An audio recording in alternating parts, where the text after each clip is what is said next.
Bienvenue à la balado du député prof, épisode 9 et 10, puisque le sujet que je vous propose aujourd'hui était tellement vaste et tellement intéressant que j'ai pas réussi à le concentrer en une quinzaine de minutes. Je vous propose donc 2 épisodes d'une très belle rencontre avec le leader du NPD, M. Jagmeet Singh, où on entendra parler de sa vie, de l'origine de son engagement politique, de son passage du provincial au fédéral. Évidemment, nous n'écarterons pas la question du sikhisme, question d'en savoir davantage sur cette philosophie, cette religion et ce que ça lui donne comme particularité, entre autres en termes de leadership, les points forts de la plateforme néo-démocrate, la façon dont il compte séduire le cœur des Québécois, bref, une rencontre avec Jagmeet Singh que je vous invite à écouter et vous m'en donner des nouvelles sur les médias sociaux.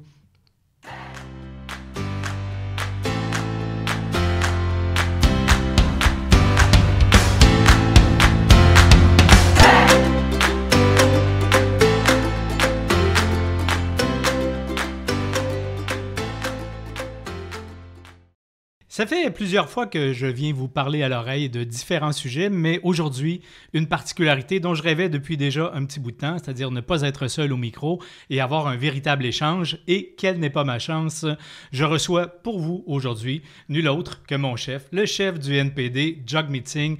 Bienvenue, merci d'avoir accepté l'invitation. Hey, comment ça va? Je le trouve incroyable que vous avez un balado. Ah, c'est cool ça. Ben merci, ça doit être probablement des réflexes de l'ancien prof que j'étais, d'où le titre de la balado qui s'appelle « Le député prof ». C'est le moyen que j'ai trouvé de mettre, je dirais, mes habiletés, si tant est que j'en ai, au profit des citoyens qui écoutent ces capsules. Bonne idée. Première question, Jagmeet, qui n'a rien à voir avec la politique et qui nous ramène à notre première rencontre à nous deux. Je me souviens. Ça fait un peu pompeux de le dire au micro, mais notre première rencontre a eu lieu au Vietnam. Oui, c'est ça. Alors que j'étais président d'une commission pour l'Association des parlementaires de la francophonie. Oui. Et vous étiez à l'époque le représentant francophone de l'Ontario.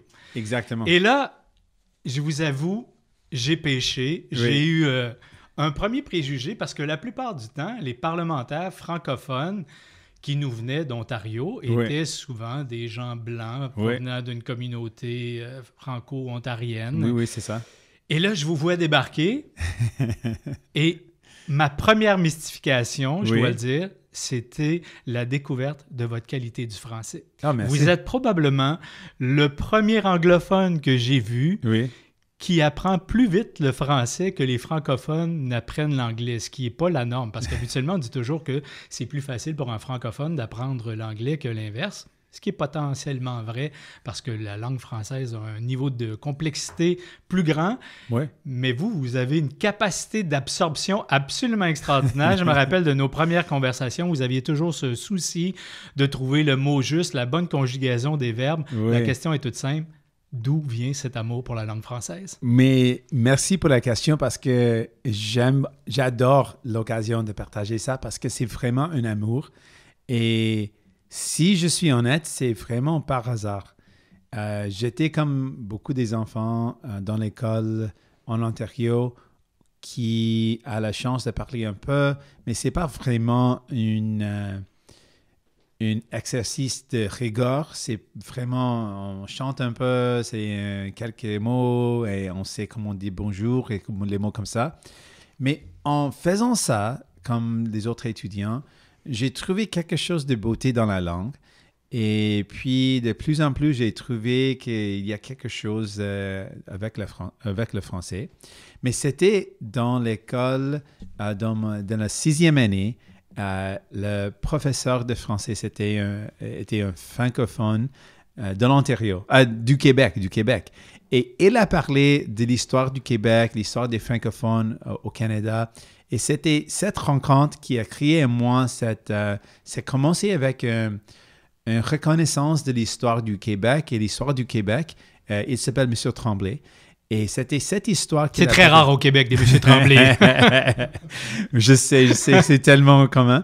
Mais il a partagé son histoire, l'histoire du Québec, l'histoire des francophonies à travers le Canada. Et c'était à cause de lui que j'ai commencé à tomber en amour avec la langue française. Et je le donne beaucoup de crédit pour ça. Et après, c'était vraiment un travail d'amour. J'ai tombé en amour avec une journée. J'ai dit à mes parents, j'ai dit, je veux apprendre le français pour vrai. Et j'étais un peu surpris parce que mes deux parents, ma mère et mon père étaient comme, oui, bien sûr, si vous voulez, on va trouver quelqu'un. Donc, pendant l'été, quand les autres enfants jouent pour les vacances d'été, j'ai eu des cours de français avec une enseignante française. Et j'ai essayé d'apprendre le français. Donc, c'était toute ma vie après ça. Donc, j'ai eu 10 ans, 11 ans quand j'ai vraiment commencé. Donc, j'ai jamais habité dans une ville francophone, jamais pris des cours d'immersion, mais j'ai toujours essayé d'écouter les chansons, écouter les émissions. Donc, c'était un travail d'amour et ça continue parce que si on aime quelque chose, c'est facile de mettre l'effort comme dans une relation, mais pour moi, c'est une relation avec la langue et je continue de mettre l'effort et les résultats sont, je pense que j'améliore de temps en temps, donc je continue. Absolument, je peux le confirmer et bienvenue à Trois-Rivières. Vous êtes là dans la ville la plus francophone, peut-être après Québec et même, je ne suis pas certain, d'après moi, dans le concret de la vie du quotidien. Ouais. À Trois-Rivières, où que vous alliez, on vous parlera tout le temps français et on s'apercevra et on découvrira rapidement que vous n'avez aucune barrière quant à la langue. Alors voilà une question qui m'intéressait et toujours dans cette première rencontre qu'on a fait au Vietnam, vous arrivez à ce moment-là comme député ontarien, alors que moi je suis député à la Chambre des communes, mais nous appartenons à une formation politique frère ou sœur, c'est ça? Oui, c'est à l'époque, ça. Vous êtes déjà au NPD en Ontario alors que j'y suis à Ottawa.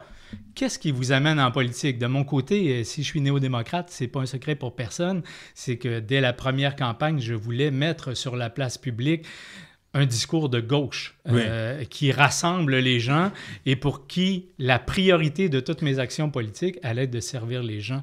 Est-ce que ce sont des lignes semblables qui ont initié votre engagement politique? Oui, mais non aussi. En fait, la vraie raison, si on parle, simplement, c'était mon frère. Il m'a poussé vers la politique. C'était à cause de lui. Sinon, moi, j'étais content comme avocat. Mais plus profond, c'était une question de survivre ou de vraiment vivre dans une façon où on atteindra le potentiel qu'on peut atteindre. Donc, j'explique un peu. Ma mère, nous avons toujours dit cette idée que ce n'est pas suffisant de seulement survivre. Il faut faire plus que ça. Il faut aider les gens autour de nous. Et elle m'a enseigné cette idée que nous sommes tous connectés. Et si les gens autour de nous font face à un défi ou des problèmes, c'est la même chose que nous faisons face à un problème. Donc, elle expliquait, si on aide les gens, c'est exactement la même chose qu'on aide nous-mêmes. Donc, cette idée était quelque chose que c'est un élément de ma spiritualité, un élément de ce que ma mère a essayé de m'enseigner. Et mon frère me rappelait ça. Après, on a vécu beaucoup de difficultés dans la vie, des difficultés financières, dépendance, beaucoup des éléments de difficulté. J'ai pensé que maintenant, j'ai un travail, je peux pratiquer comme un avocat, ça va bien, tout va bien, je veux continuer comme ça. J'ai fait des travaux pour aider la communauté, des travaux de droits de la personne, pour lutter contre la pauvreté, pour aider les immigrants, les nouveaux arrivants. Donc, j'aimais faire ça, mais pas à temps plein. J'aimais aussi avoir la stabilité d'avoir mon carrière. Mais mon frère a dit que non, ce n'est pas suffisant. Maintenant, on a passé par les moments difficiles, c'est maintenant le temps de faire plus. Et pour que votre frère vous pousse vers cette carrière-là, c'est parce qu'il reconnaissait en vous un charisme supplémentaire qu'il n'avait pas pour le faire lui-même? Peut-être, je ne sais pas exactement pourquoi. Je pense que mon frère me voit toujours dans ses yeux comme un super-héros. Donc, il pensait que je n'ai pas attendu ma potentiel. Et il a pensé peut-être que ce n'est pas ce que j'ai fait comme un avocat. J'ai pensé que c'était une bonne carrière. J'aimais ça. J'aimais le travail que j'ai fait. Dans son tête, il a dit que non, mon frère peut faire plus, peut donner plus. Et c'est vraiment à cause de lui, il m'a rappelé cette idée que ce n'est pas suffisant de seulement prendre la vie comme, OK, c'est stable, c'est facile, il faut faire plus que ça. Et c'est vraiment à cause de lui. C'était mon petit frère, donc dans mon tête, je le pense comme un petit frère, mais cette époque, dans ce moment, il était comme mon grand frère et comme un père, en fait. Et c'était intéressant de changer de rôle parce que j'étais son grand frère comme un père et il a changé tout ça. Et vous reflétez une image de vous-même que vous n'aviez peut-être pas vue ou dont vous n'aviez pas pris conscience encore. Est-ce qu'on lui doit aussi votre passage d'une implication politique au NPD provincial vers le NPD fédéral? Oui, parce que quand on a parlé de quel parti, c'était clair, nous étions des progressistes, des gauchistes. Il était tellement militant pour beaucoup des activités, lutte contre la pauvreté, droits de la personne. Donc, il était vraiment, vraiment militant. Je l'aidais beaucoup avec les affaires.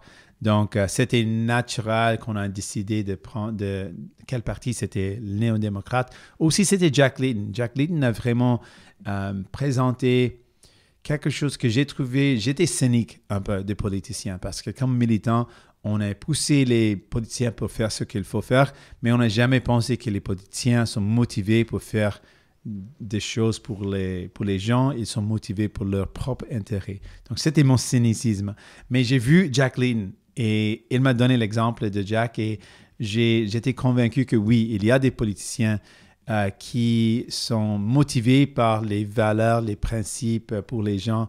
Et c'était à cause de lui, à cause de mon frère, ensemble, que j'ai décidé de sauter dans la vie politique et de devenir un député.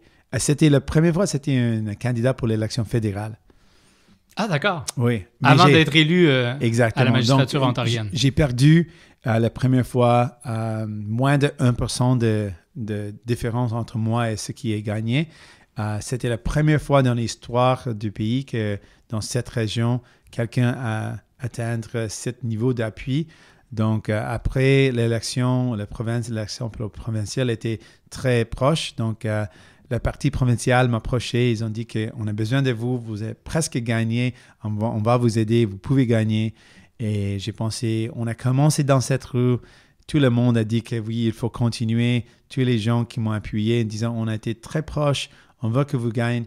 Donc, j'ai essayé encore d'en gagner. Et ça a fonctionné. Oui, ça a fonctionné. Bienvenue sur la longue liste qui s'allonge encore des héritiers de Jack Layton. Oui. Évidemment, on l'a perdu trop rapidement, mais je dirais la consolation, c'est de voir le nombre de personnes, militants, militantes convaincus, qui marchent à sa suite maintenant, qui reprennent le flambeau et qui disent « Jack, où que tu sois, le rêve que tu avais, on est maintenant des milliers à le porter. Exactement. Et il arrivera un jour. » Évidemment, vous êtes mon chef, c'est un secret pour personne.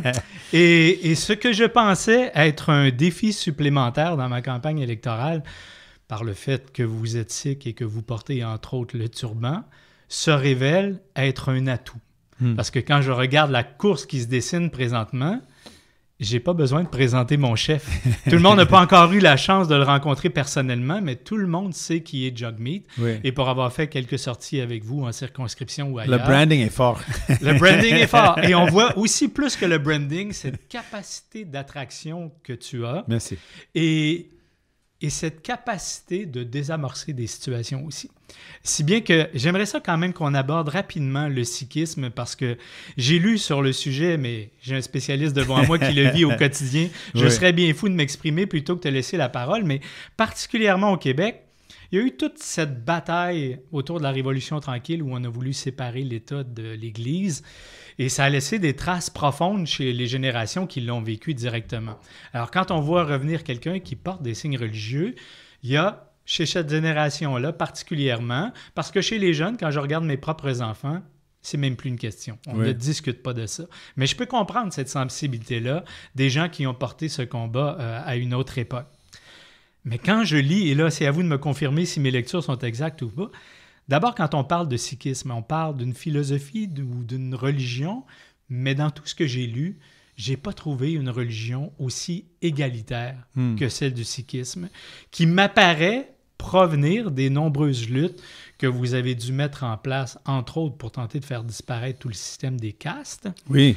Et il me semble que votre religion ou votre philosophie, votre mouvement, à vous de me dire, rejoint directement la première des préoccupations de tous les Québécois et Québécoises, qui est l'égalité entre les hommes et les femmes.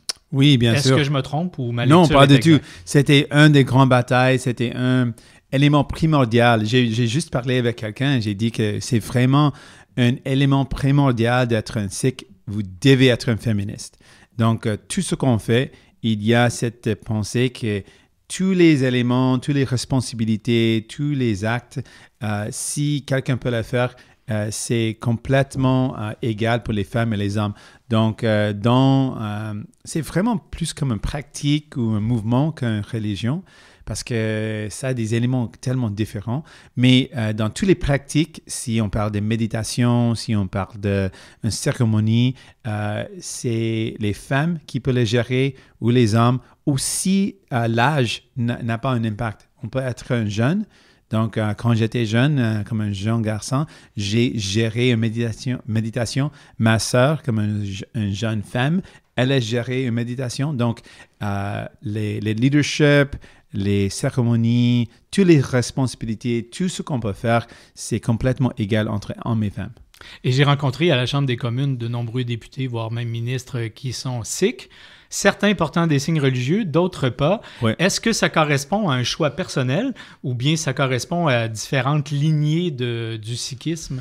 C'est vraiment une question de pratique parce qu'on n'a pas des règlements forts. C'est une pratique où chacun a son propre position dans la journée, dans le voyage. Donc, c'est un voyage spirituel et quelqu'un veut être plus impliqué, quelqu'un peut être moins impliqué, mais on n'a pas le même jugement. Donc, c'est une décision de quelqu'un de suivre la tradition ou le chemin, le voyage avec plus d'efforts ou non. C'est un choix personnel. Et si on choisit, c'est la même chose. Donc, si une femme choisit d'être plus impliquée dans le voyage, dans le chemin de spiritualité de la tradition sikh, elle porte les mêmes signes. Le turban, le kirpan, le kara, tous les signes, c'est également partagé homme-femme.